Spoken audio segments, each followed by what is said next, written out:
Saya ambil daun asal, saya nggak tahu. Ini saya yang pegang loh ya. Saya kasihkan. Niki kaki. Ora. Kuwi diwenyet-wenyet, maksudnya suruh apa meremas-remas. Nek ono sing bringkil kuwi jatahmu. Kalau ada yang menggumpal, itu sudah jadi hak saya. Aku kasihkan ke kamu gitu kan. Oke, berarti kan orang ini nggak pegang ya. Saya pegang daun, saya sendiri sing ngeremet gini. Lama-lama kan gumpal, wajar lah daun menggumpal kan. Tapi gumpalannya keras. Makin keras, begitu saya buka ini, batu cincin warnanya merah. Kayak gini. Tiba-tiba Pak Bambang ini jatuh ke belakang. Wah, mulai ini adrenalin. Wah, nopo ini, kenapa ini? Apa gitu kan. Begitu dibangunin, Mas Teh didudukin lagi. Langsung dia udah berubah. Kaki ini sinten, terus dia bilang, ya ulun Kang Asesile Semar Badronoyo. Batin tok membayangkan. Bicara dalam hati, nak yo kesurupan tenan. Apakah benar ini kesurupan? Mosok kaki Semar yang datang, jangan-jangan jin itu. Langsung ini Pak Bambang yang kesurupan ini tadinya merem, berubah jadi melototin saya kok.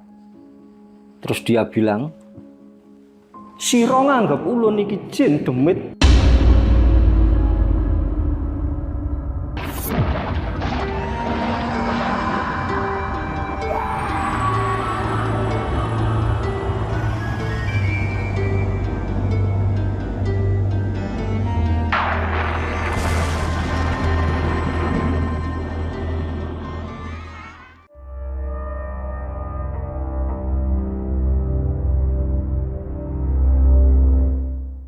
Assalamualaikum warahmatullahi wabarakatuh. Apa kabar teman-teman semua? Masih bersama saya Badai dari channel Jelajah Malam. Pasti teman-teman kenal nih dengan Mas Andri. Apa kabar Mas Andri? Baik, Mas. Alhamdulillah. Kali ini Mas Andri akan menceritakan pendakian dan perjalanan aja. Oh, perjalanan. Perjalanannya. Oke, perjalanan ke Gunung Tidar. Gunung Tidar, ya. Ya, dan di situ mengalami banyak hal yang bisa diambil hikmahnya oleh teman-teman semuanya. Ya. Bagaimana cerita selengkapnya? Silakan Mas Andri. Nggih, Mas.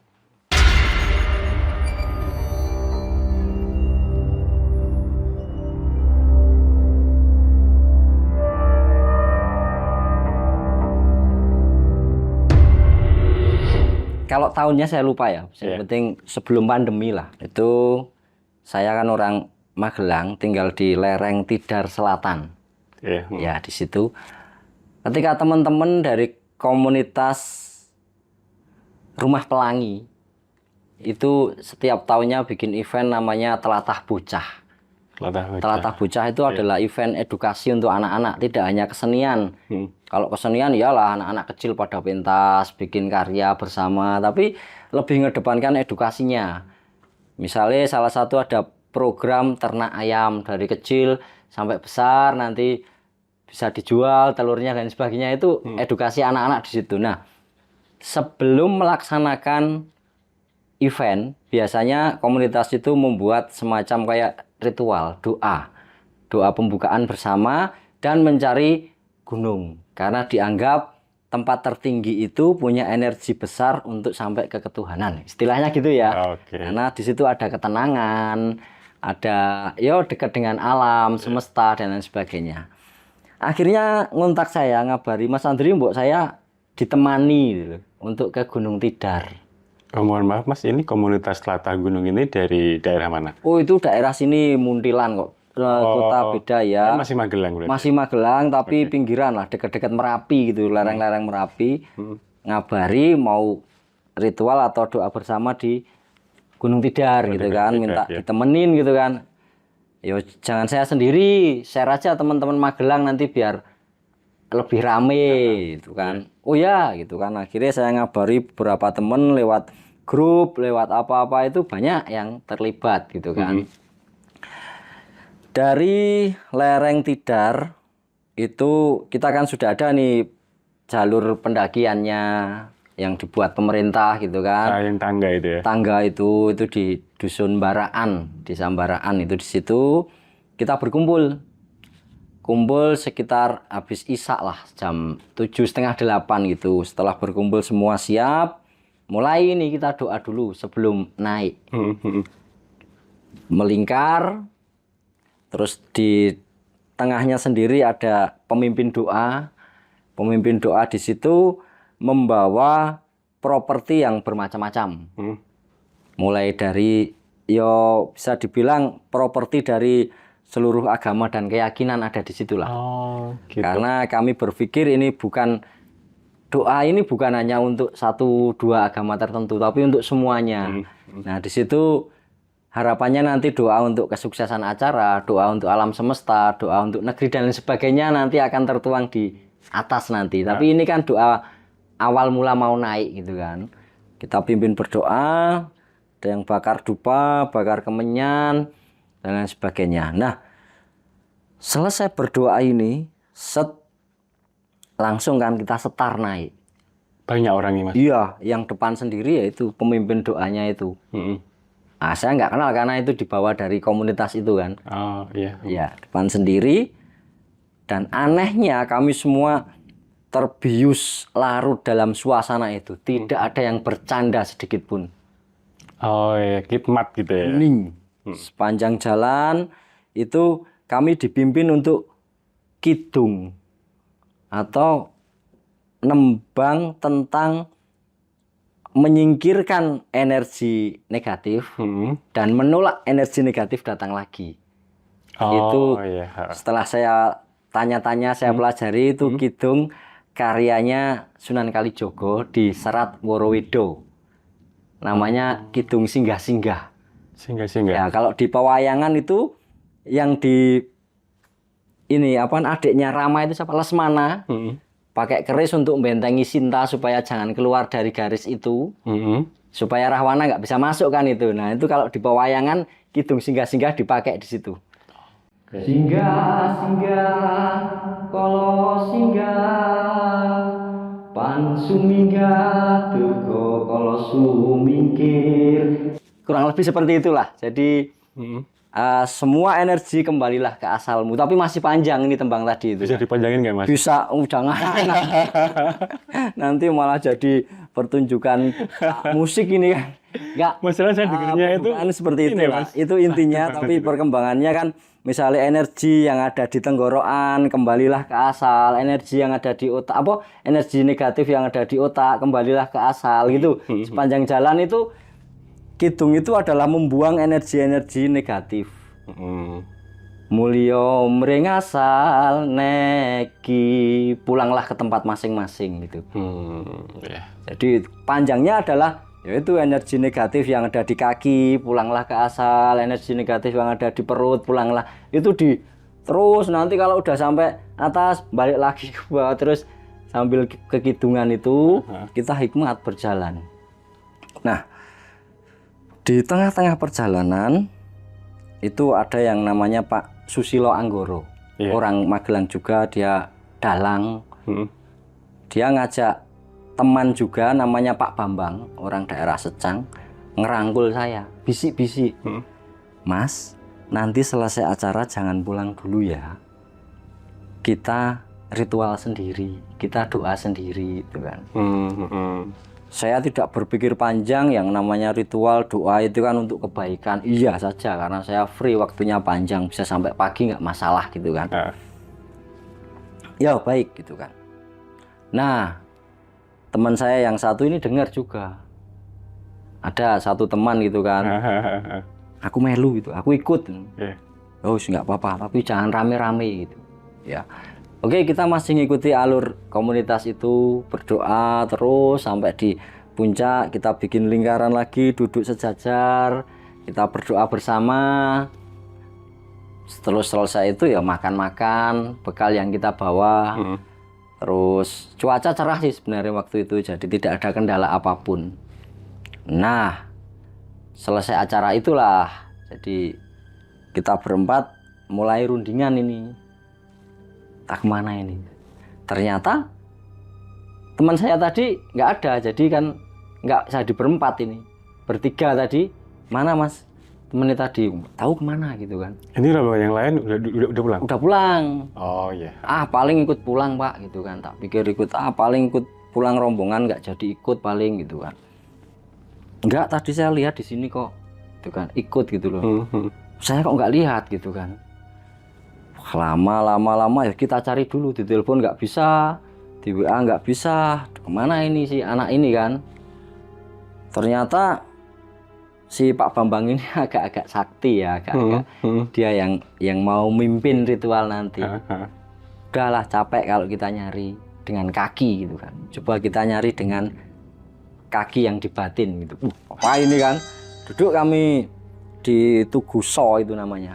Di tengah Gunung Tidar ada tugu tulisan Jawa so gitu kan. Dan mengartikan sing sopo salah seleh dan lain sebagainya. Artinya siapa yang salah silahkan menyerahkan diri dan lain sebagainya, silahkan berserah diri, mungkin bisa pada Tuhan, mungkin bisa pada hukum dan lain sebagainya ya.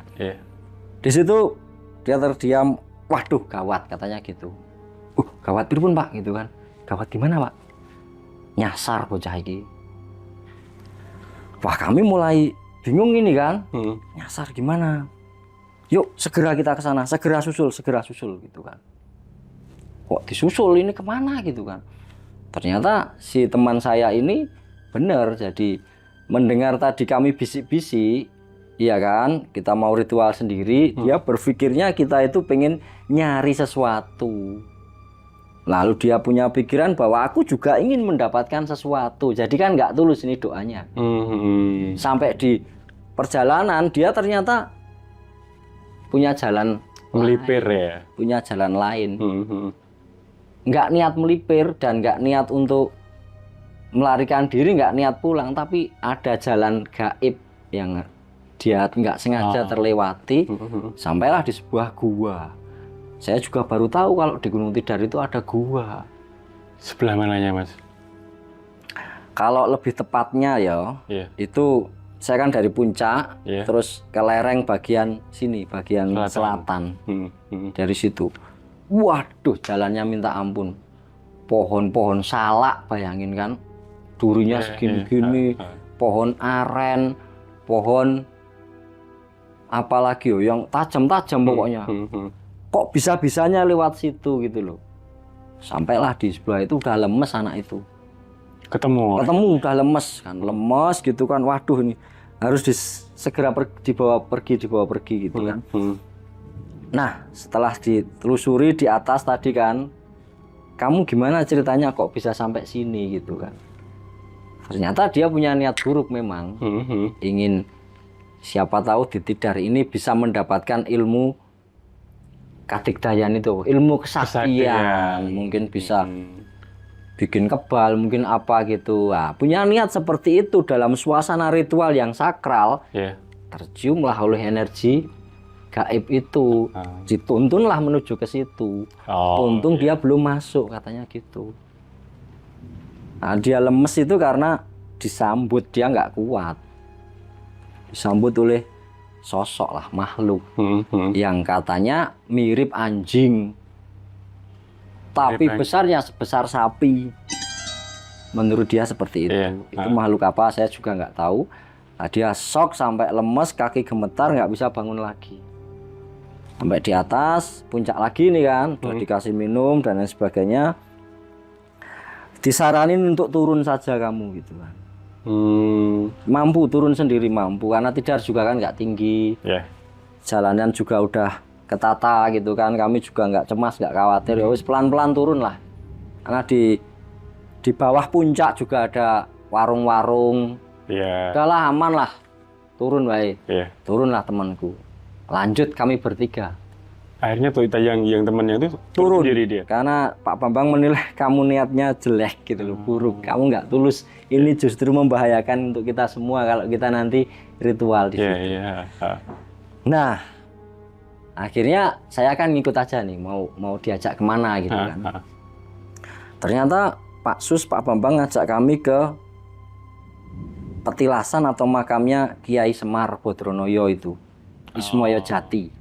Nah, di situ won-won, assalamualaikum, lalu kita doa bersama gitu kan. Saya nggak banyak tanya kenapa memilih tempat ini dan lain sebagainya. Yang jelas nanti ya, ini sepil saja. Banyak referensi sejarah yang saya dapat di situ yang tidak kita temui di buku-buku sekolah, yang tidak kita temui di Google, yang tidak kita temui dari pitutur leluhur.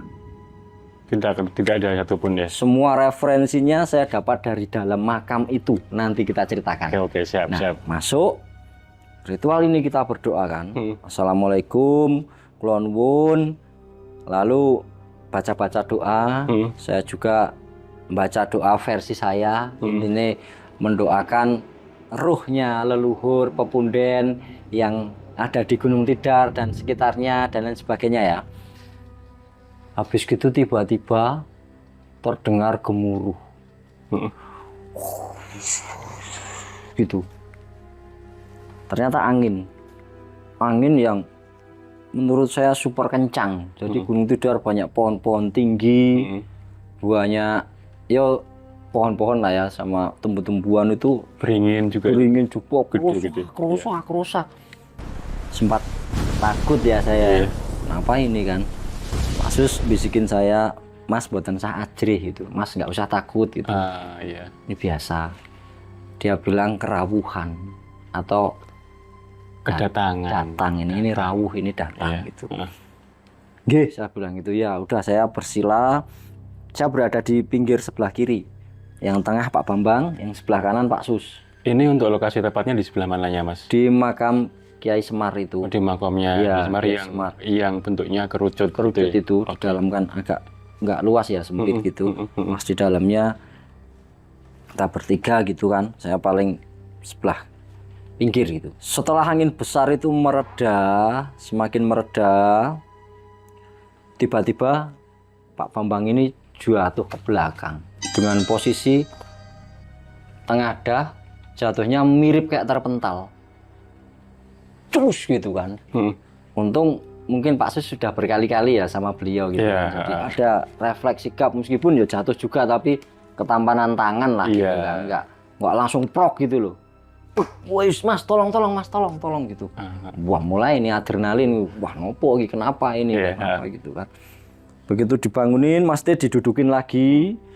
Langsung dia udah berubah intonasi bicara, terus lafalnya, bahasanya sudah berubah. Bahkan suaranya ya. Jadi semula saya berpikir bahwa pita suara kita ini udah didesain, kita nggak bisa ngerubah gitu. Artinya kalau kita pura-pura seperti dalang, seperti orang monolog, kue lagi opo gitu, pasti ada lupanya ya. Nah, dia saya dudukin, langsung suaranya berubah, logatnya berubah. Kerasukan ya mungkin ya. Matanya keadaannya seperti apa, Mas? Merem. Dia lemes gitu kan. Maksudnya anteng gini, gua terus yang berontak-berontak enggak. Anteng aja gitu, terus disangga dari belakang gitu kan. Dia bilang, "Oh, no perlu apa le? Nimbali ingsun." Gitu. Jadi ada perlu apa kok memanggil saya? Sorry, bukan ingsun, ulun dia bilang. Bahasanya udah ulun. Iya, lebih tepatnya tata bahasanya saya kurang begitu memahami dan susah untuk mengulangi karena itu bahasa yang jarang digunakan di kromo inggil Jawa. Jadi ulun, terus magito-gito, terus apa bahasa yang jarang sekali tapi saya memahami. Jadi pakai bukan translate tapi pemahaman. Oh ini karepe ngene. Oh ini maksudnya gini, maksudnya gitu. Di antaranya kurang lebih seperti itu ya. Ini bali ingsun marang ulun marang dan lain sebagainya gitu. Suaranya berubah ini. Terus yang pertama ternyata Pak Sus punya misi ini di situ. Saya baru tahu kan bahwa beliau ini pengen buat semacam kayak festival kesenian di Gunung Tidar, lalu minta petuah dengan pepunden di situ. Oh gitu. Iya, baiknya acaranya seperti apa yang perlu kita siapkan untuk berbakti kepada leluhur di Gunung Tidar. Diceritakanlah sama, ternyata saya tanya, nyuwun ngapunten kaki simbah kan. Kalau bahasa Jawa kuno eyang itu kaki gitu. Oh, Kaki. iya. Kaki nini. Kalau nini itu perempuan. Putri. Ya. Kalau kaki itu laki-laki. Iya. Saya bilang pertama, siapakah panjenengan itu? Maksudnya itu kan bahasanya seperti itu. Iya. Kaki ini sinten? Terus saya bilang, ya ulun Kang Asesile Semar Badronoyo, Semar Darwo. Itu tadi Kiai Semar itu kan. Semar. Langsung saya kaget kan. Udah, saya cukup mengerti identitasnya gitu. Saya nggak berani banyak tanya dulu karena ini Pak Sus sedang konsultasi kan, mau bikin sebuah acara kesenian di lereng Tidar. Terus kalau misalnya bawa tumpengan, tumpeng apa yang harus kami siapkan, terus dan lain sebagainya. Beliau mulai sih mengutarakan, nah ono tumpeng robyong, tumpeng apa, palawija dan lain sebagainya, itu sebagai bentuk rasa syukur atas rezeki yang melimpah gitu. Nah, kalau mau doa dia menyarankan tumpeng apa ya, aku lupa, tapi yang jelas di situ ada unsur gunung, sungai, laut di dalam satu menu tumpeng itu. Jadi misalnya unsur gunung itu kan ada sayur-sayuran, kacang panjang nggak boleh dipotongi katanya. Oh, nggak boleh dipotong? Boleh. Terus sayur-sayuran, ya, tapi direbus boleh. Iya. Terus unsur sungai ada padi lah, ada namanya nasi ditumpeng kan. Itu kan nggak ada di gunung, itu kan pasti di sungai, irigasi dan sebagainya, jadi sawah, jadi padi, jadi nasi kan gitu. Ya, yang terakhir unsur laut harus ada ikan asin. Oh, ikan asin. Ya, seperti itu. Ini sebagai bentuk penyatuan doa antara masyarakat peradaban gunung, peradaban sungai, peradaban laut, menyatukan sebuah energi doa untuk Tuhan Yang Maha Esa. Itu referensinya yang saya dapat. Oh ya, saya mantuk-mantuk aja kan gitu.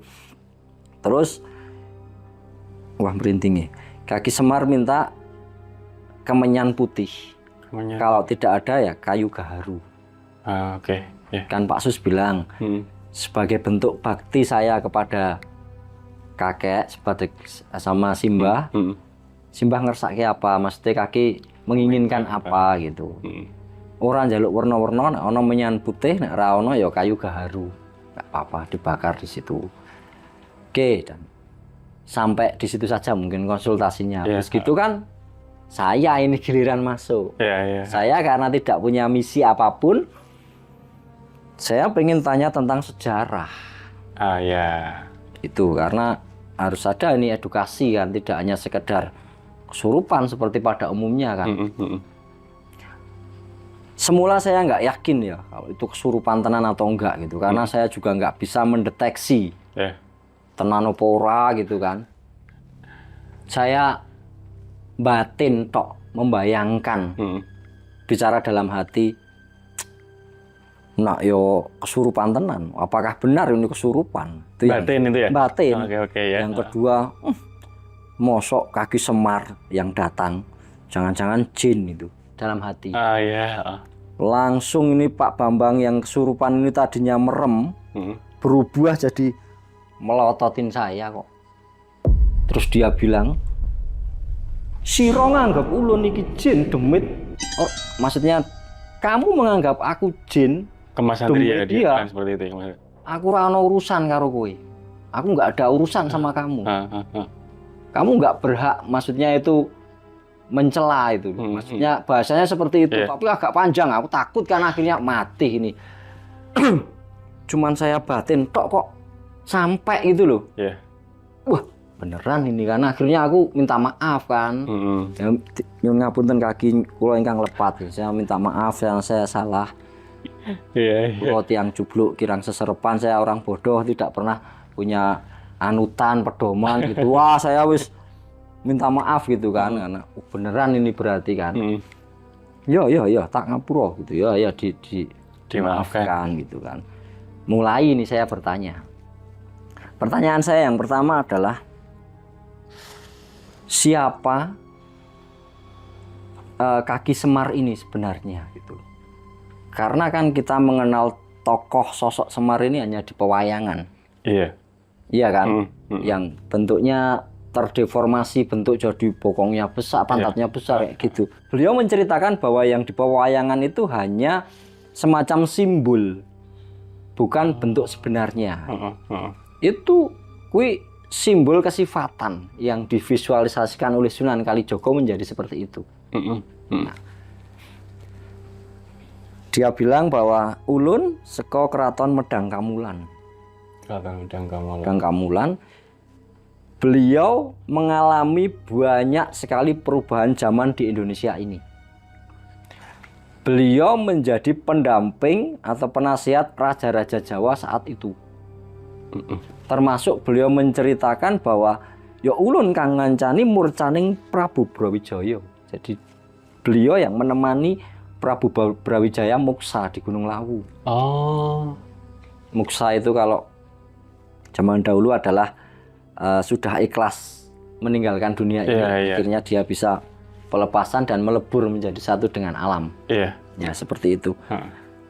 Nah, setelah saya tahu identitasnya, loh kok bisa sampai sini gitu ya. Apakah ini benar-benar makam kaki gitu kan? Apakah ini benar-benar makam eyang gitu? Ora. Aku ya murca juga, aku juga mukso gitu kan. Jadi saya tanya lagi, siapakah yang memberi nama daerah ini disebut Gunung Tidar? Beliau mengatakan bahwa Kanjeng Sinuwun Panembahan Senopati. Ya, Tidar itu artinya apa kaki itu kan? Maknanipun apa, mula bukanipun kados pripun kan? Tidar kuwi ketika banyak orang yang mentafsirkan bahwa yen ora mati ya mudar, ada yang seperti itu. Itu kuwi kleru. Ono sing mentafsirkan juga Siti Kaudar. Jadi tanah yang terlepas dari tanah yang lain. Kuwi mung otak-atik gathuk. Dihubung-hubungkan. Cuman dihubung-hubungkan. Tidar kuwi maknane yen pengen mukti kudu kawedar. Saya masih belum paham kawedar ini kan bahasa kuno sekali di Jawa. Kawedar niku kados pundi kaki ya. Beliau juga kayak ada kesulitan mentranslate ya. Jadi ya didadar ya bilang itu. Oh, pendadaran gitu kan. Saya langsung berpikir logis di era zaman sekarang kenapa jenderal-jenderal bahkan presiden itu pendadarannya di situ, di lereng Gunung Tidar itu, di akademi militer gitu kan. Oh, ini referensi yang ada korelasinya dengan realitas sekarang gitu. Wah, menarik ini, aku semakin banyak berkonsultasi kan gitu. Sisi lain juga agak ada serem-seremnya, takut ngomong, marah karena itu tadi saya batin saja dia paham. Terus saya lanjutkan lagi pertanyaan gitu kan. Setelah Tidar jenenge itu, maknanya itu menjadi tempat pendadaran. Oh ya, Siti Kaudar. Lalu yang kedua adalah apakah yang ada di Gunung Tidar ini kayak Syekh Subakir, Kiai Sepanjang itu benar-benar makamnya di sini gitu kan? Ora, enggak. Subakir Bali nang Persia. Aku seksini. Lah, yang aneh adalah makam Kiai Sepanjang. Ini ada bahasa yang saya tidak bisa memahami di zaman sekarang. Jadi nalika semono Joko Sepanjang sadurunge dadi tombak. Sampai sekarang saya masih ada tanya, saya nggak tahu maksudnya apa gitu kan. Oh gitu ya. Lalu kan Pangeran Purboyo kan di situ ada petilasan juga. Apakah itu petilasan? Ora. Kanjeng Sinuwun Pangeran Purboyo makamnya di Jogja, nggak di sini. Ini petilasan semua yang di Gunung Tidar itu. Oh, iya. Nah, saya akhirnya paham kan. Oh, seperti ini, seperti itu. Akhirnya saya tanya yang selanjutnya adalah Gunung Tidar ini terkenal sebagai pakunya tanah Jawa, pakuning tanah Jawi. Nah, yang mengikrarkan itu adalah Belanda, De Spijker van Java. Bahasa Belanda. Iya, saya tanya Kaki Semar, nopo leres, apakah benar Gunung Tidar menika adalah pakunya tanah Jawa gitu? Apakah ini benar-benar pakunya yang tanah Jawa? Kenapa? Alasannya apa kok disebut pakunya yang tanah Jawa? Gitu? Kaki Semar mengatakan bahwa banyak orang yang melihat Gunung Tidar ini dipikir adalah candi. Karena dia gunung yang terpisah sendiri dari gunung yang lain, mungkin ini candi. Gitu. Ternyata bukan. Itu adalah batuan bumi yang sangat keras, melebihi granit. Kedalamannya hampir magma bumi. Luasnya tidak terprediksi karena bentuknya kan nggak teratur. Saya korelasikan juga dengan era sekarang. Oh benar, daerah Tidar, sekeliling Tidar sampai lereng Tidar selatan tempat saya itu dibikin sumur nggak bakal keluar air. Betul. Termasuk perumahan militer Panca Arga juga nggak ada sumur di sana, nggak keluar. Mungkin batuannya. Jadi menurut saya ini referensi sejarah yang benar-benar tidak pernah bisa kita dapat. Ketika didapat dari situ, realitanya di lapangan seperti ini. Terus lompat-lompat sih Kaki Semar ini menceritakan sampai kepada Sunan Kalijogo. Saya bertanya bagaimana tentang, kan dulu dia Hindu Buddha. Nah, sebelumnya kan sebelum ada Hindu Buddha, Kaki Semar ini sudah ada gitu. Terus masuk Hindu Buddha juga ada di era itu. Sampai masuk Islam juga ada di era itu. Bahkan dia menceritakan ada utusan Sunan Kalijogo yang namanya Syekh Jangkung. Datang menemui Kaki Semar di Gunung Tidar. Mengajak, minta izin, terutama minta izin untuk bisa menyebarkan agama Islam di situ. Ya, minta izin, lalu yang kedua mengajak. Katanya Kaki Semar hanya tersenyum gitu kan. Tersenyum tok, nggak menjawab. Akhirnya Sunan Kalijaga sendiri yang datang gitu kan. Meminta izin, sampai akhirnya ada sebuah perjanjian yang mungkin bisa itu kalau di browsing ya, saya sendiri lupa, bahwa boleh menyebarkan agama Islam tapi jangan memaksa, boleh menyebarkan agama Islam tapi jangan merusak budaya. Dan ada 3 perjanjian kalau nggak salah. Yang terakhir adalah kalau sampai melanggar aturan itu, saya bahkan kembali setelah 500 tahun untuk menggugat hal itu. Merinding semua kalau saya cerita itu ya. Ini semoga sukses, karena setiap saya cerita ini selalu ada kejadian, entah error kameranya, entah mati listriknya, entah apa. Jadi jarang sekali saya tuntas. Semoga saya melihat, mohon maaf nih, saya melihat masalah juga berat banget ini. Berat sekali ini, semoga bisa sampai selesai ya. Sampai akhirnya Sunan Kalijogo ini diakui kepintarannya sama Kaki Semar. Kalijogo ku wong pinter li. Dia membuat wayang kulit itu tadi untuk dipentaskan, minta izin supaya Kaki Semar menjadi sebuah tokoh, salah satu tokoh pemomong di situ, dan itu dewa. Jadi baik semua itu, tokoh baik. Di pewayangan itu ya? Iya, otomatis para pengikut Kaki Semar ngefan nih sama Sunan Kalijogo, karena sosok tokoh apa namanya ya, panutannya dijadikan dewa, dijadikan baik di situ. Interest ya, dari interest itu banyak yang masuk Islam tanpa paksaan, tanpa diajak gitu. Di sisi lain entertain di era itu memang berkurang, memang belum ada gitu, belum banyak gitu. Udah pintar sekali berdakwah katanya seperti itu. Tapi ada gugatan itu, kalau sampai melanggar aturan tadi, pemaksaan apa itu, dia akan menggugat selama 500 tahun yang akan datang gitu. Gila itu. Sampai kapan saya nggak tahu. Tidak berhenti sampai di situ. Banyak sekali sebenarnya yang saya tanyakan, mungkin agak-agak lupa juga ya saya ya, tapi esensinya adalah itu markas militer, kenapa di situ Belanda kok sudah tahu duluan daripada kita. Ini kan kayaknya kita perlu mengkaji ya, seberapa pintar dia menjajah sampai menguasai dulu sejarahnya baru bisa menduduki dan lain sebagainya. Itu kan dia kok lebih paham daripada kita, daripada anak-anak muda kita gitu kan.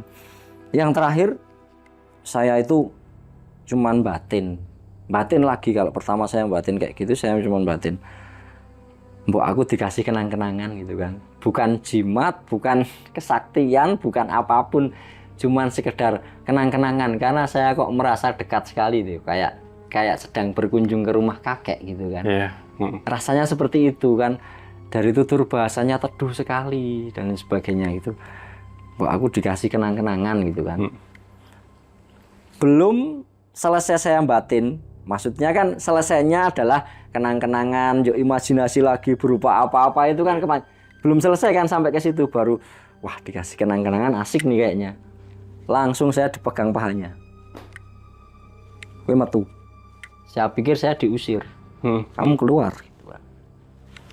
Kaget aku kan. Waduh. Enten duka napa kula kok. Maksudnya ada salah apa kok saya diusir gitu. Ora, kowe ora kleru. Kamu keluar sekitar 10 langkah. Kamu lihat di sebelah kanan kamu ada daun apapun, diambil dibawa masuk ke sini lagi. Oke, saya mengikuti perintahnya. Keluar, saya perkirakan aja 10 langkah. Kalau 10 belum ada daun, ya 1 langkah lagi lah, gitulah fleksibel. Saya ambil daun asal, saya nggak tahu. Ini saya yang pegang loh ya. Saya kasihkan, ini kaki. Ora, kuwi diwenyet-wenyet, maksudnya suruh meremas-remas. Nek ono sing bringkil kuwi jatahmu. Kalau ada yang menggumpal, itu sudah jadi hak saya. Aku kasihkan ke kamu gitu kan. Oke, berarti kan orang ini nggak pegang ya. Saya pegang daun, saya sendiri sing ngeremet gini. Lama-lama kan gumpal, wajar lah daun menggumpal kan. Tapi gumpalannya keras. Makin keras, begitu saya buka ini, batu cincin warnanya merah. Kayak gini. Bukan itu? Bukan. Merah gini, lebih kecil. Terus terkena sinar malam lah, nggak tahu ini kayak nyala gitu. Tapi bukan nyala yang kayak lampu nggak, tapi kayak nyala. Jadi tempat gelap pun kelihatan gitu. Kalau nggak nyala kan, meskipun warna terang juga, wih, kok apik banget gitu, kok cantik sekali ini kan. Saya kan suka batu-batu, suka kayak gitu kan, alami. Wes lebar ngono.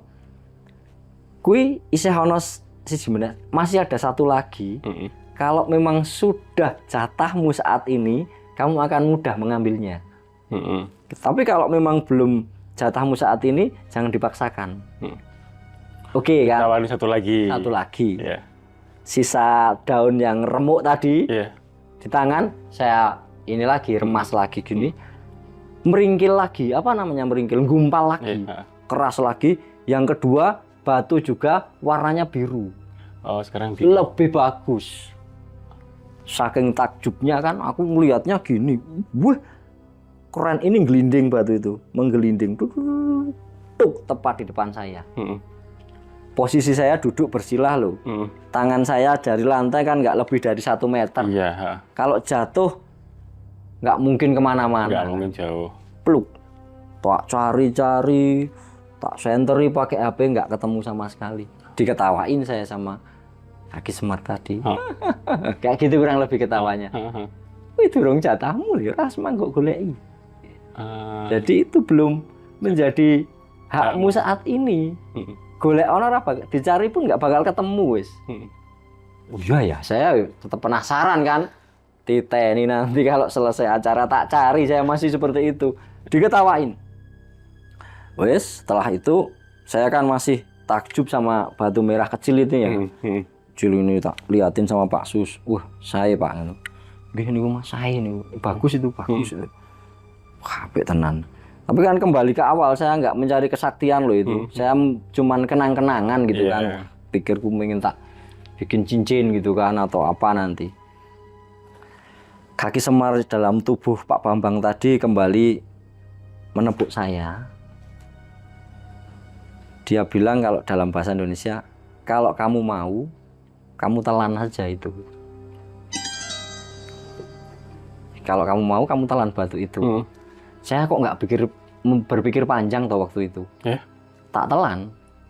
Langsung gitu kan? Langsung saya telan. Oh nggih, saya bilang gitu. Saya nggak berpikir panjang untuk kenapa suruh nelan dan lain sebagainya. Nggak mikir, Pak. Nggak mikir. Padahal niat awal kan tadi dalam hati tak bikin cincin dan sebagainya. Itu langsung hilang semua. lupa gitu. Di sepersekian detik dia bilang gitu, saya lupa. Nggih, saya langsung itu tak telen. Sampai sekarang saya nggak tahu ya efeknya jadi apa mungkin kan. Ditelen jadi. Ada penyesalan juga, ngapain saya kok ngikut kok nggak tak jadi gak bikin cincin gitu kan. Saya telan seperti itu. Akhirnya kan selesai itu kami pamitan lah, udah selesai gitu kan, pamitan. Terus kalau suatu saat saya kesini lagi gitu mohon diterima dan lain sebagainya. Saya juga pengen berbakti kepada leluhur dan sebagainya. Yang terakhir saya hanya tanya saja bahwa ketika ingin menelusuri lebih lanjut tentang kaki Semar, kepingin ngerti ajaran-ajaran baiknya itu kan, apa pitutur luhurnya di zaman sekarang, saya harus berguru ke siapa gitu kan. Dia tertawa sambil bilang wis ora ono gitu. Sing ranono maksudnya sudah tidak ada ilmu murni lagi.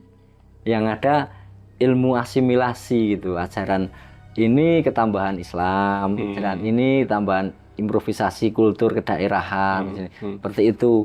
Jadi kalau jejak sejarahnya dia cerita bahwa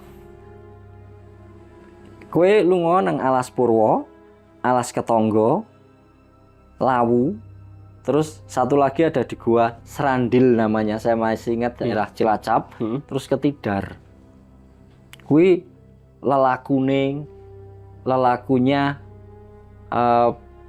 apa ya, pengikut Semar atau apa itu, lelakunya ke situ. Nanti kalau melakukan perjalanan spiritual itu akan menemukan banyak hal, ajaran-ajaran untuk kehidupan dunia akhirat kan, seperti itu ceritanya.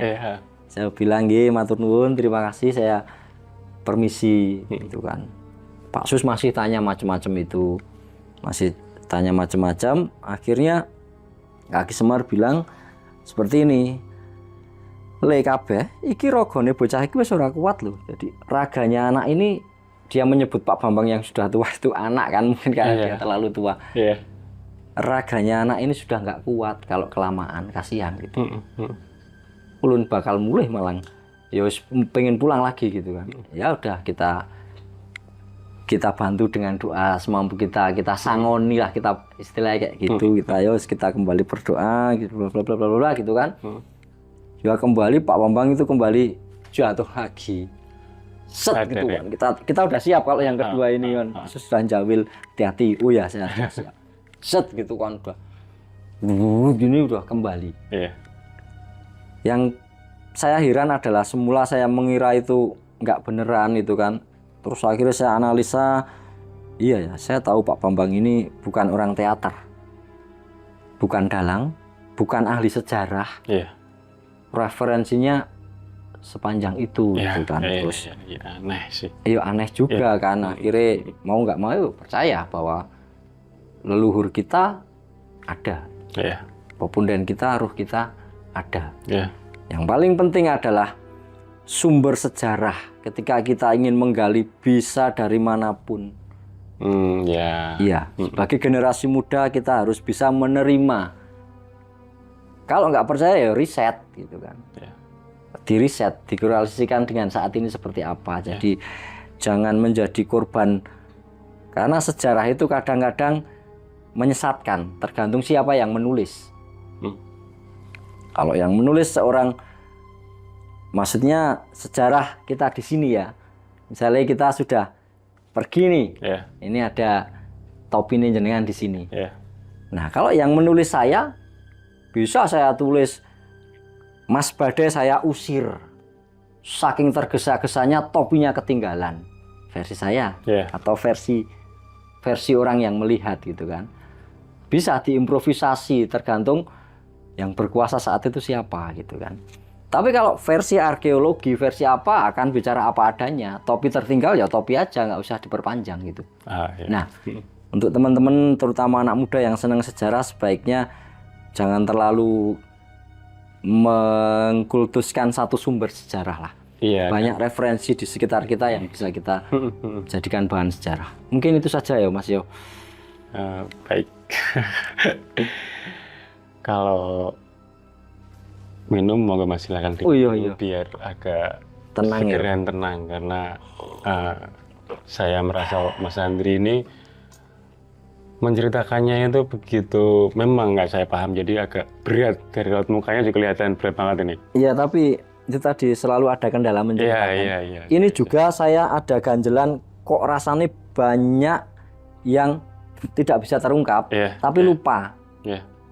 Kita sering tahu ya kalau mau pergi ada yang ketinggalan, ini rasanya apa gitu kan. Ini juga sama, kok ada ya yang belum saya ungkapkan itu apa ya, ini mengganggu sekali. Iya, betul. Oke, itu teman-teman pengalaman Mas Andri ketika mendaki sekaligus melakukan kegiatan ritual atau spiritual di Gunung Tidar ya, tepatnya Magelang yang terkenal dengan Pakuning Tanah Jowo, seperti itu. Oke, Mas Andri, mungkin saya akan sedikit ataupun menanyakan beberapa hal. Iya. Yang pertama ini, waktu itu pas zaman acara itu tuh Gunung Tidar sudah kayak sekarang belum, Mas? Sekarang belum, kan ya. Sudah, maksudnya tangga, turunnya juga tangga. Oh, kalau tangga udah ada tangga. Terus di atas sebelum puncak ada warung, tapi yo belum seramai sekarang. Di atasnya ya bangunan bener masih kerucut itu, tempat petilasannya kaki Semar masih seperti itu. Sudah ada ya? Sudah ada ya. Terus nah ini kan yang saya baca Mas di beberapa ataupun di literasi yang pernah saya baca bahwa kembali lagi ke Gunung Tidar adalah Pakuning Tanah Jowo ya. Nah itu di situ ada kayak monumen tonggak ya, yang mungkin sekarang itu di kerangkeng gitu kan, itu adanya itu. Terus itu ada tulisan Jawa, aksara Jawa. So itu. So itu menurut Mas Andri itu pemaknaan dari so itu apa? Apakah diceritakan juga oleh kaki Semar tadi atau seperti apa, Mas? Ada satu, saya sempat tanya bahwa sudut ujungnya Pakuning Tanah Jawa atau kan kayak batu gitu panjang ya. Nah, titik atasnya mana ya Tugu So itu ternyata. Dan menurut sejarah yang saya terima, ini sejarah dari teman-teman cerita, saya tanya itu Tugu itu sudah ada sejak dulu. Tapi bangunannya yang selalu berubah. Jadi beberapa waktu lalu kan ada yang bangun ini, akhirnya kan dirubah lagi. Tugu So itu dibangun oleh pemerintah. Nah, sebelum pemerintah saya tanya, sudah ada belum? Sudah, dibangun oleh Akmil. Nah, pemerintah itu hanya nambahi keramiknya itu. Tugu So sudah ada, So-nya itu di zaman pembangunannya Akmil sebelumnya. Nah, So itu mungkin ada banyak versi sih, ada sing sopo salah seleh, ada yang itu semacam kayak apa ya, tempat embuh ritual atau apa para pembesar Akmil. So itu ada yang menyebutkan Sarwa Edwibowo, So yang kedua siapa, depannya huruf S semua. Hanya itu benar atau enggak saya nggak tahu kalau itu ya, itu kait-kaitkan aja. Terus sebelum Akmil membangun, apakah sudah ada sebelumnya? Sudah. Yang bangun adalah Keraton Jogja. Oh, berarti ada hubungannya dengan pihak keratonnya. Ada. Nah, ketika teman ini menelusuri lagi, sampai akhirnya Keraton Jogja memberi nama itu Lapangan Pancasila. Nah, jarang terdengar kan? Nah, karena dia menganggap bahwa memang Gunung Tidar ini menjadi pusatnya gitu loh. Sampai Pancasila harus menjadi cita-cita luhur bangsa ini, itu jadikan namanya Lapangan Pancasila. Kalau dari yang di puncaknya itu. Iya, Keraton Jogja menyebutnya itu, tapi kan jarang terekspos. Nah, Keraton Jogja juga menyebutkan Tugu ini sudah ada sebelumnya. Siapa yang bikin? Belanda, tapi dari besi. Oh iya. Nah, kalau udah itu mentok, Belanda sudah ada apa belum sebelumnya. Tapi kalau besi kan berarti memang udah zaman kolonial ya mungkin ya. Kalau sebelumnya mungkin ada lagi batu apa ya, berarti sangat tua mungkin gitu. Referensinya berhenti di situ, di Tugu So ya kayak gitu. Oke.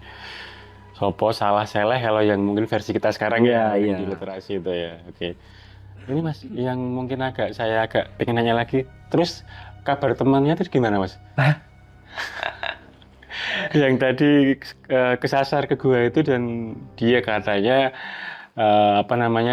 niatnya salah itu terus setelah pulang ketemu lagi atau enggak, Mas?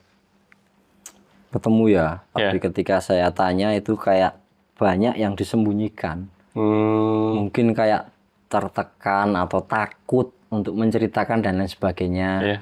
Pokoknya dia bilang serem sama serem. Kamu temuin sosok apa? Wah, serem pokoknya, wis nggak berani gitu. Bahkan dia sering bilang, mbok ojo takon, mbok jangan tanya lagi gitu. Aku kapok gitu, trauma gitu. Karena di situ juga sisi lain katanya ditawari, tapi sisi lain juga diancam gitu loh. Tawari apa nih, Mas? Tawari mau apa kamu kesini niatnya gitu. Sisi lain juga ada ancaman di situ. Resikonya macam-macam gitu. Karena dari awal niat dia udah kayak gitu di saat momen yang sakral. Ya, ikutlah energinya itu wes langsung belok. Tapi kalau niat buruk atau apa dalam suasana tertentu mungkin nggak begitu persoalan. Tuhan suasananya sedang hening sakral malah punya niat kayak gitu belok sendiri. Nah, dia cerita bahwa jalannya itu nggak ada yang naik turun kok. Datar sampai menuju ke situ. Padahal kalau kita dari sisi kontur itu kan dari puncak ke itu kan turun pasti ya. Turun ya ke sisi selatan itu turun ya. Saya ketemu teman saya itu dalam lewat semak-semak loh. Yang paling sulit itu kan pohon-pohon salak yang rapat gitu. Berduri sama ini apa pelepah aren, nira itu kolang-kaling. Lidinya tajam loh itu. Dan keras ya. Keras sekali loh itu. Tak tanya tadi lewati mana nggak tahu kok. Karena nggak ada satupun ranting patah atau apa dilewati. Tapi seandainya teman-teman terlambat menemukan dia, ada nggak apa namanya dari Pak Sus tadi bilang bahwa wah ini kalau terlambat itu pasti ada apa-apa gitu, bilang nggak Pak Sus terkait masalah? Kalau secara alam sama gaib kayak gitu ada dua hal. Satu dikembalikan, dua diminta, itu aja. Oh iya, dibalikin atau diselamatkan ataupun dimatikan gitu. Diminta, hilang. Oh gitu. Ya, kan banyak kita kejadian di alam, terhanyut di sungai, hilang di gunung, nggak ketemu sampai sekarang. Dikembalikan itu bisa jadi hidup, bisa jadi meninggal. Oh, dikembalikan pun masih punya dua itu. Opsi itu. Jadi ada yang memang ya nggak tahu berbuat kesalahan terus dihukum, ada yang memang disukai terus diajak gitu kan. Resikonya kayak gitulah. Jadi mending jangan main-main lah kayak gitu. Niatnya bersih aja lah kalau ke tempat kayak gitu. Mending main ke Borobudur. Ya sebenarnya main ke tempat manapun nggak apa-apa, tapi kita harus melihat niat kita bersih dulu. Iya, niat doa aja.